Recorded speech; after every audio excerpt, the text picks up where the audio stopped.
I'm guessing this is going to be the first edition of this whole series about cannabis education. So, your cannabis encyclopedia. So what are terpenes?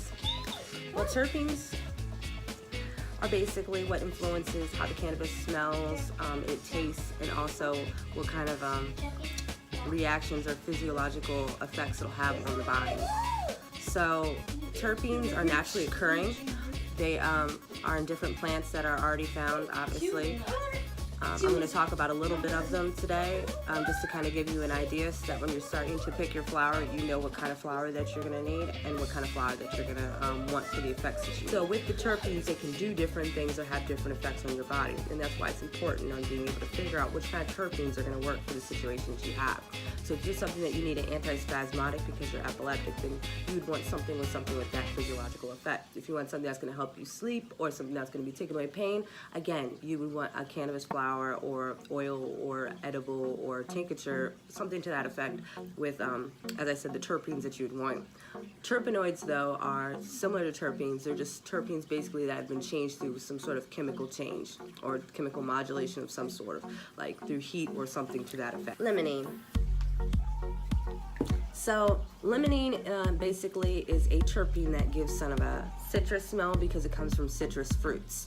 It's hidden in the trichomes, as we said before. In this case, limonene is usually something that you'd be looking for if you want like something that's going to be giving you some sort of mood enhancement or stress relieving, as well as the fact that it has antifungal and antimicrobial effects and antibacterial effects. So that's why if you notice, like if you get a lot of household cleaners, they usually have lemon or lemon-like zest added to it because lemons just naturally have that already in it. So basically, if you know that you need something of that effect, or you also just want something that, again, is going to be basically stress relieving, you would want something with limonene in it.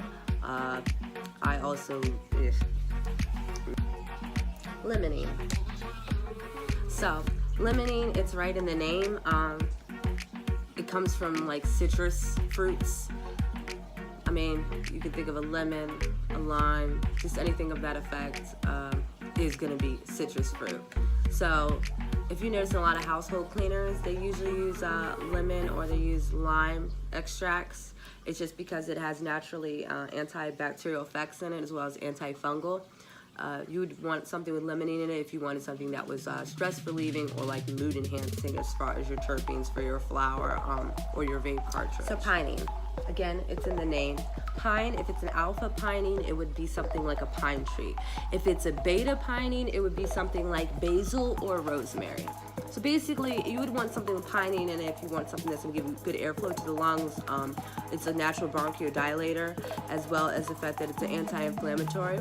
So it's a huge thing if you want something that is going to be giving you lots of different combinations of relief as far as anti-inflammatories. There's so many diseases and also just normal wear and tear that cause inflammation in the body. I have rheumatoid arthritis, so I get inflammation in my hands and my knees and my feet. So definitely something that has pinene in it is something that I love adding into my regimen of my cannabis. So it's usually what I suggest personally. But as I said, we got to figure out combinations that work for everybody. So we can just move on to the next one. So myrcene is a natural antibiotic, analgesic, as well as it's abundant in a lot of different cannabises. I use an example here is that it's also naturally found in mangoes and hops, like a beer. So myrcene is something that usually gives it that diesely smell. And it also kind of usually determines whether or not something is an indica or sativa. So if it has 0.05 more in the flower, it's going to be leaning towards the indica. If it is less, it's going to be leaning towards the sativa. And as I said, it's also abundant in a lot of different cannabises just because just a lot of cannabis is cross-strained with different fruits that usually tend to be mangoes, weirdly enough, I've noticed. But as I said, that would be a good one. Again, if like you want some antibiotic properties, something that's going to be body relieving, especially if you're doing aches and pains, I definitely would suggest that. So linalool is naturally found in lavender, so it's going to give you nice, awesome sedative effects, relaxation effects, also antispasmodic effects as well that not a lot of people would probably know about. So if you have cannabis that smells a lot more flowery or floral, it more than likely probably has linalool in it. So definitely check the stats on it. I like it a lot as well because one, it's good for relaxing. It's also a good anti-anxiety as well. So I would also suggest that if you're someone that deals with anxiety, PTSD, or depression. So humulene, that comes to the grape family, is anti-inflammatory effects, appetite suppressant, anti-tumor, and pain relieving, which is pretty cool. As I said, usually that's where you're going to get a lot of your strains that have some sort of grape cross-strained with it in some sort of way.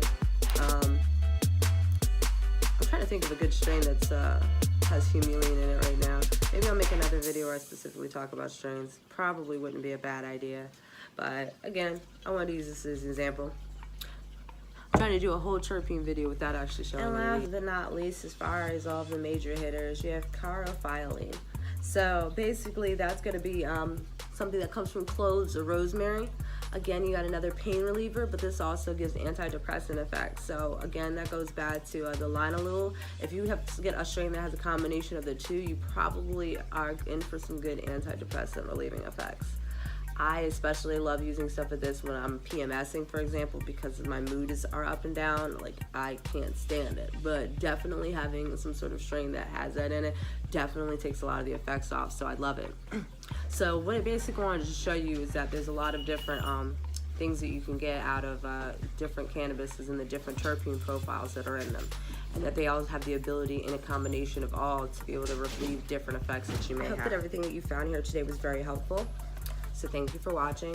We also appreciate all the likes that we've been getting as well. So definitely I'll be encouraged to make more videos in the future to try and educate people, because of a lot of the past stigmas that have been involved around it. There are a lot of people that are lacking in a lot of information and knowledge. So that's part of why we try and do these video series as well, is so that we can help be able to give people knowledge and give it to them for free. Because that's the truth. A lot of this knowledge should just be free. So this is my way of being able to help other people that may not understand about how terpenes work and how they may work on their body, and that hopefully you can make a lot more different decisions in the future about how you choose to medicate. So thank you for watching today. As I said, please like as well. If you have any sort of requested suggestions of videos that you'd like us to do, please, you can let me know. You can also follow any of the profiles that we have available. I'll have them listed over here on the side. But thank you for watching today. And as I said,